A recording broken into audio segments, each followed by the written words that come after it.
Hello and welcome to Cultivate, an evergreen podcast. We are today here with Pastor Hannah Brown. We're actually at the Evergreen Annual Leadership Retreat, and she drove over from Moscow, Idaho to join us.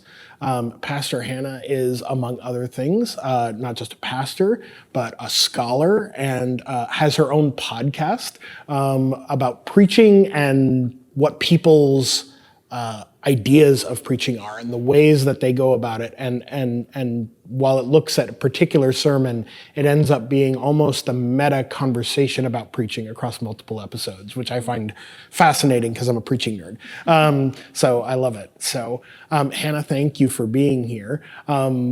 Is there something else you would add or some other way that you would like to introduce yourself? No, I think you did a really good job. I am new to Evergreen, new to ABC Life, and really enjoying it. So happy to be here. And you've been at United Church of Moscow since September, right? Correct. Yeah, Yes. So new pastor, new situation. That is a very different context, right? For one thing, the reason it's called the United Church of Moscow is that it is both a disciples church and an ABC church, right? Yes, yeah. The church merged, I think, in the 70s, and we still have kind of those two distinct denominations we work with, yeah. That is different than I think a lot of other contexts. And I know you've served church contexts that are more, I'll say, monocultural. Yeah. What do you find that is different about serving a church that carries both of these identities and takes them both really seriously? Yeah, that's a good question. I think I'm still trying to learn a lot about the polity and the differences between them. I think what it is it gives us a greater chance for connection. So I'm meeting people that I don't think I would be meeting if I wasn't pastoring a church that has these connections from a lot of different places. And, my congregants, it's kind of funny. So some of them were here when this merger happened, and they can say, oh, I come from this side or I come from this side. But for the most part, it feels like it's kind of its own thing. Like there's this like unified identity that we have cultivated where these parts of us are really important. And also we are something new and of our own. And so that's kind of fun too. Moscow, Idaho is a really different sort of space to be in. It's a college town, but it's also where Doug Wilson and his church are centered. Can you say a bit about that kind of context and what challenges there are in that space? Yeah, certainly. It's really funny if you Google my town, one of the first things that will pop up is Doug Wilson, and kind of the largest and loudest Christian nationalist group in our country right now is situated in my town. And so that's kind of, it can be a little intimidating, I think, at times, but they are still a minority in our town, which I think I try and always remind people that if you're walking around, like you can feel their presence, but there's a lot of really, really good people who are there. It just makes it interesting where people I think are playing identity politics a lot. You can walk downtown and you can tell which stores are owned by people from this church and which are owned by others because of the way people are like putting pride flags in their windows versus like really obscure Bible verses, things like that. And when you are meeting new people, as I am in our town, it's this weird moment of having to be like, hi, I'm here because I go to a church, and people have to pause and go, so which church are you from? So yeah, there's a very cautiousness I think people feel towards religion and towards Christianity. And so in some ways it's challenging, and in other ways it's really fun to be in a context where I get to help reframe what Christianity can be and help have more positive examples of that in our community. One of the things that you have with the college right there is kind of a different group of people coming in who some of them are coming from backgrounds in Christianity that haven't always been positive. Some of them are coming from no background in Christianity. Could you say a little bit about sort of ministering to that college community and how that's changing the church or transforming the church? Yeah, it's interesting. I think a lot of college students that we're seeing come into church now are coming almost from a more like pluralistic either no church background or very little, or it's like kind of sparse, but maybe not as much of the church trauma we would think of as people who are maybe a little bit older are coming to church with. So in some ways, there's a little bit of a blank slate there, which is nice because we get to be able to say like, hey, let's talk about like why this matters, or the important things that I think make the church unique and make the church fun, and why I think it matters. But then there are also moments where, they're open to a lot of things. And so in a town like ours, where you've got some really loud voices preaching something that I think is inherently not Christ-like, there's also a susceptibility to that. So I think we're trying to just meet people where they're at and to demonstrate as much as we can, not just like what you're against, not just that we're against Christian nationalism, but like what we're for and what the values and the benefits of being a part of a truly Christ-like community can be. When you're interacting with people and maybe either subverting their expectations of Christianity or fulfilling them in the best possible way, what is the thing that kind of brings the most energy to it for you? Yeah, that's a good question. I think it's just the excitement people feel. I've not been in this church for very long, but we've had people who will just come visit on a Sunday morning because they saw us online or because they're walking down the street and they see who we are. And there's a lot of excitement, I think, about the fact that people are curious. And that makes me excited to be like, people are deeply curious about what the church is and what it could be.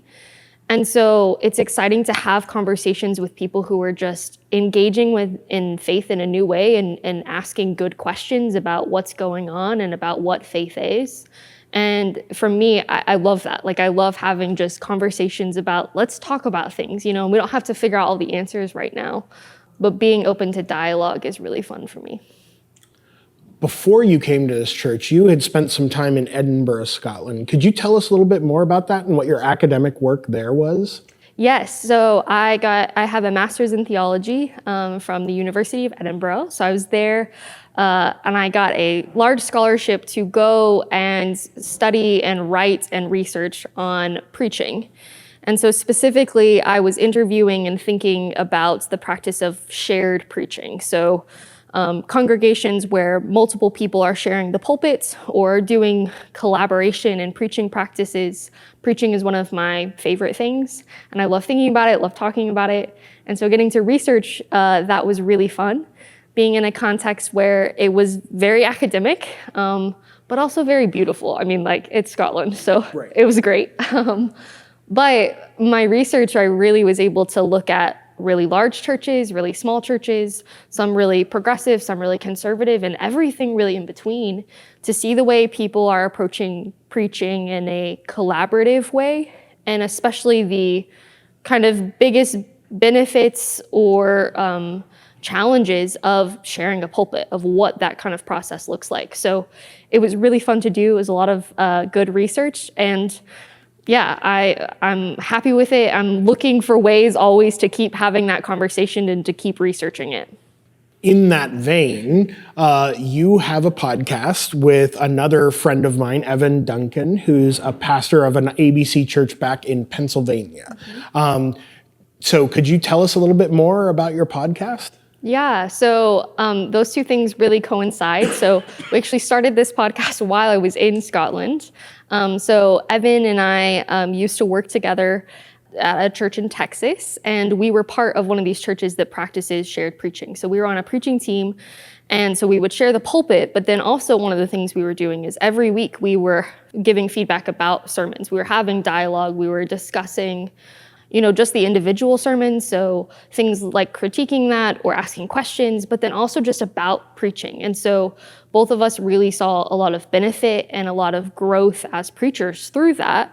And now being in different spaces, being solo pastors, not having as great of an opportunity to share the pulpit, I think we both realized how much we missed those conversations and how beneficial they were for us and for our congregants.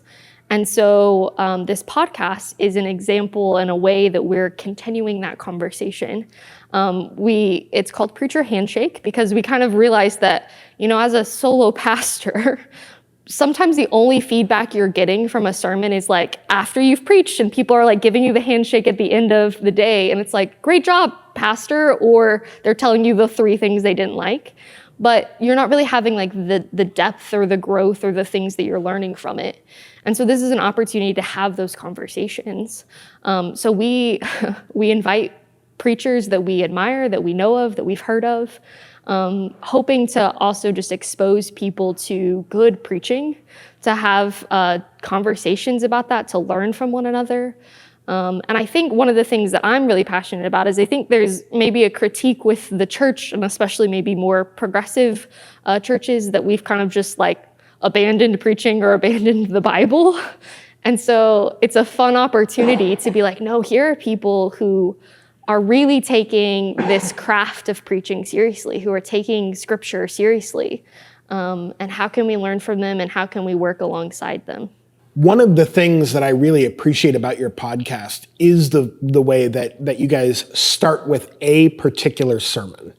And you link that sermon in your show notes, and so people can go listen to the sermon. So now what I've learned to do when I'm getting ready to listen to an episode is I go and I listen to the sermon first, and then that way when I come to the episode and you guys are like pulling apart the pieces of it and talking about like the minutia of it, because you guys do have little clips and so on in it, but the I have that sense of what the whole sermon is before I go in, and that I think really changes the way that I hear that conversation. Why did you guys decide to do it that way, instead of like running the sermon and then running all your questions or some other format? Like, how did you come to that decision? A lot of this was just kind of trial and error and thinking through things. We clip parts of the sermon throughout it so that hopefully if you haven't listened to the whole thing, you're able to kind of still engage and hear, especially when we have specific questions, we're asking them about specific moments we're letting people listen to. But I think the hope is,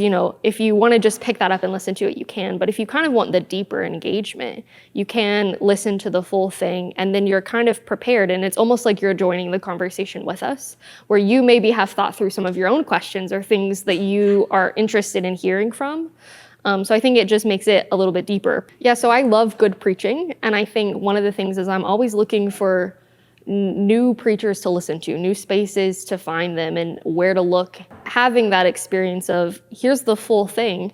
If you're a preaching nerd like I am and like Evan is and like you said you are, you can go and you can listen to it. And now you have like your new favorite preacher. Like these are people that I'm regularly checking up on to be like, oh, I wonder what so-and-so preached on this week. One of the things that I really took away from it was, yes, you talk about a particular sermon, but then you ask kind of the more general question of like, what does preaching mean, right? And people have such varied answers. And that's one of the things that I find really interesting. In the episodes that you've done so far, is there a particular moment or moments that stood out to you as these like things that you were like, oh, and you like really grabbed onto something or one, an answer that jumped out at you? Yeah, there have been a few moments. So one of the questions or the way we end the podcast is we always ask the question, why do you think preaching matters today? And that is a question that, in some ways, Evan and I are both still kind of, I think, sorting through of like, what does it mean to be a preacher in today's world? And there have been some interesting, it's interesting to see the way people overlap. A lot of people have shared how storytelling is really important, and storytelling is maybe the thing about preaching that is particularly in this cultural moment really important. Yeah, it's also been, we've had people who have been preaching for 40 years and some who've been doing it for 2. And to hear the way that they're both processing it differently has been fun. One of the things that has come up several times is, we live in an age of technology and of AI and of, for better or for worse, Zoom meetings all the time. And, we do this podcast over Zoom. But one of the things that comes up, I think, frequently in that is that there's something really powerful about being together and committing to, we are going to physically occupy a space and we're going to talk and we're going to look people in the eyes and we're going to share this moment together, that preaching really continues to give us that unique environment for.